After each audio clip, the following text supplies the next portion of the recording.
I think the main shortcoming is that patients aren't the customers of healthcare.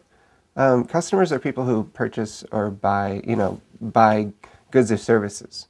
And as patients, we've sort of turned that duty over to insurance companies to sign contracts with large groups of hospitals or doctors.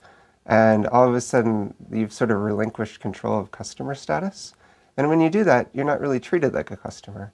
You're not really treated like the Apple Store treats you whenever they're trying to take care of, your computer when it breaks. And that's sort of what healthcare has become, a sort of faceless institution that really isn't focused on the patient's needs nor satisfaction. I mean, there's countries like Norway. The deal is Norway has 4.8 million people, and Kaiser in California covers about 10 million people. So you can't really say, are any countries doing it correctly, because it's like apples and oranges. Are there systems in the United States that are doing it properly? Absolutely. Kaiser, Geisinger, Intermountain, Bassett in upstate New York. Absolutely. Those guys are just really, really nailing the proper delivery and payment for healthcare. I think it's a bad policy given the current situation of paying for sickness, because the sicker a population gets, the more expensive it's going to get. The older a population gets, the more expensive it's going to get. So when the widget that we sort of live and die by in healthcare is sickness, it's designed to skyrocket out of control. So the business model of healthcare delivery has to change before we institute everybody, mandating everybody pay into a system that's designed to just, not do what's best for you. It's designed to do what maximizes their profitability.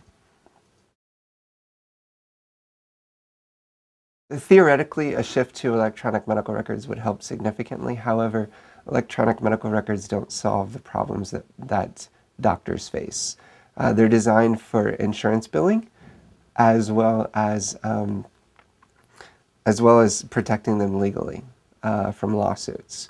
So they're designed to produce as much information about an interaction as possible, and data is often irrelevant to actual clinical care, to the case at hand, because the last visit might have been a 1-minute visit, but it's 5 pages worth of notes that are just designed to protect your butt.